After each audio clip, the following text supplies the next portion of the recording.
Hi friends, ఈరోజు మనం AR Murugadoss డైరెక్షన్లో శివకార్తికేయ హీరోగా నటించినటువంటి మదరాసి మూవీ ఎలా ఉందో తెలుసుకుందాం.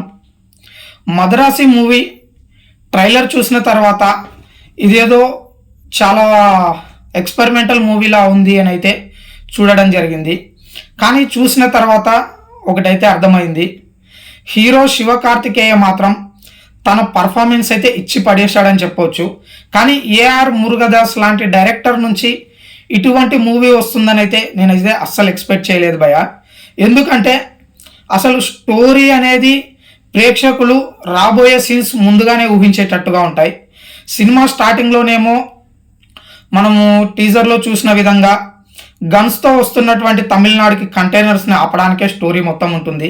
మరి హీరో ఏమో సూసైడ్ చేసుకోవాలి అనుకుంటుంటాడు. మరి అలా సూసైడ్ చేసుకోవాలనుకున్నటువంటి హీరో ఎన్ఐఏ ఆఫీసర్స్కు ఏ విధంగా ఉపయోగపడతాడు, అసలు అంతలోపే ఈ స్టోరీ ముందుకెళ్ళే లోపే మళ్ళీ ఫ్లాష్ బ్యాక్కి వెళ్ళడం, అక్కడ hero heroine love story, hero mental condition బాగా లేదనే హీరోయిన్ లవ్ చేస్తుంది. అంతలో హీరో నార్మల్ అయ్యే లోపు నాకు అబ్నార్మల్ పర్సన్గా ఉన్న హీరోనే ఇష్టం అనే విధంగా వదిలేసి వెళ్తుంది. ఆ డెసిషన్ నుంచి బయటికి రాలేక హీరో సూసైడ్ చేసుకోవాలనుకోవడం, ఎన్ఐఏ ఆఫీసర్లే ఆ కేసును ఛేదించలేకపోతే హీరో ఛేదిస్తానని వెళ్ళడం, ఇదంతా కూడా ప్రేక్షకులు రాబోయే సీన్స్ అన్నీ కూడా ముందుగానే ఊహించేటట్టుగా ఉంటాయి.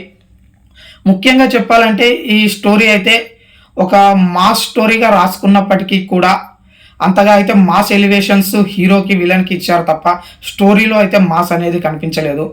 ఎందుకంటే ఎన్ఐఏ ఆఫీసర్స్ ఏ విధంగా ఉంటారు అనే విధి విధానాలను అయితే ఇందులో సరిగా చూపించలేకపోయారని కూడా మనము డిస్కషన్ చేయొచ్చు.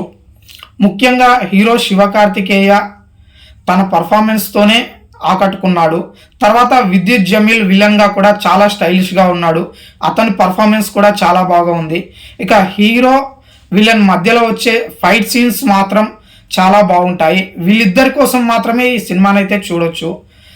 స్టార్టింగ్ ఫస్ట్ హాఫ్ అయితే ఓకే అనిపించినా కూడా సెకండ్ హాఫ్ వచ్చేసరికి అంతా సోసోగా నడిచిపోతుంది. ప్రతి ఒక్క సీన్ని కూడా నెక్స్ట్ ఏం జరగబోతుంది అనేది అయితే ఆ థియేటర్లో ఉన్నటువంటి ప్రేక్షకులైతే కూడా ఊహించే అవకాశం ఉంది. సో మొత్తానికి ఈ స్టోరీ మాత్రం యావరేజ్ అని చెప్పవచ్చు. థియేటర్లో ఎక్స్పీరియన్స్ చేస్తే మాత్రం వన్ టైం వాచబుల్ మూవీ ఇది. శివకార్తికేయ నుంచి అయితే ఇటువంటి మూవీ వస్తుందని ఎక్స్పెక్ట్ చేసి ఉండరు ఎవరు. కానీ కొన్ని సీన్స్లో అయితే యాక్షన్ సీన్స్లో శివకార్తికేయ యాక్టింగ్ అయితే పీక్స్లో ఉంది, అదైతే చెప్పొచ్చు. యాక్షన్స్ లవర్స్ ఇష్టపడే వాళ్ళు ఒకసారి అయితే ఈ మూవీని చూడొచ్చు.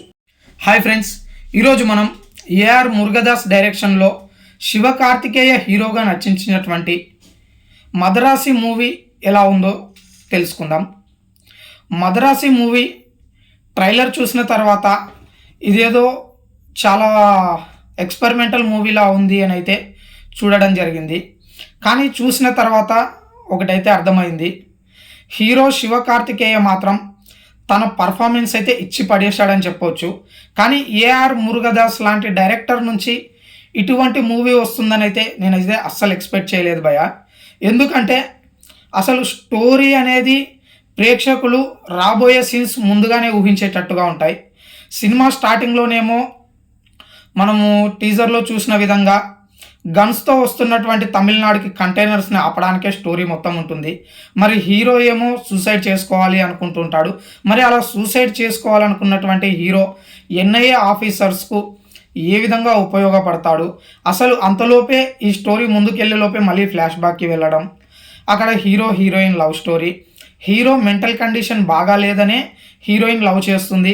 అంతలో హీరో నార్మల్ అయ్యే లోపు నాకు అబ్నార్మల్ పర్సన్గా ఉన్న హీరోనే ఇష్టం అనే విధంగా వదిలేసి వెళ్తుంది.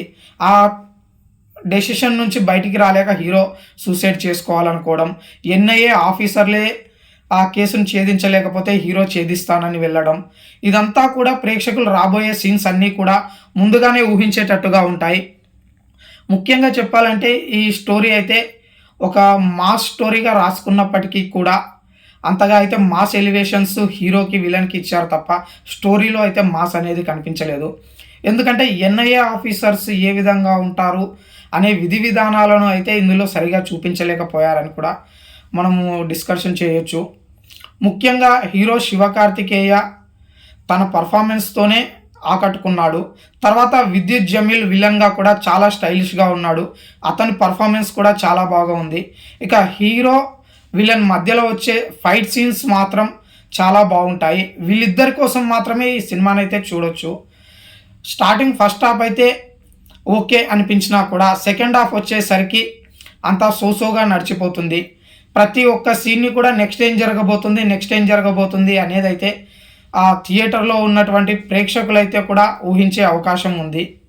సో మొత్తానికి ఈ స్టోరీ మాత్రం యావరేజ్ అని చెప్పవచ్చు. థియేటర్లో ఎక్స్పీరియన్స్ చేస్తే మాత్రం వన్ టైం వాచబుల్ మూవీ ఇది. శివకార్తికేయ నుంచి అయితే ఇటువంటి మూవీ వస్తుందని ఎక్స్పెక్ట్ చేసి ఉండరు ఎవరు. కానీ కొన్ని సీన్స్లో అయితే యాక్షన్ సీన్స్లో శివకార్తికేయ యాక్టింగ్ అయితే పీక్స్లో ఉంది, అదైతే చెప్పొచ్చు. యాక్షన్స్ లవర్స్ ఇష్టపడే వాళ్ళు ఒకసారి అయితే ఈ మూవీని చూడొచ్చు.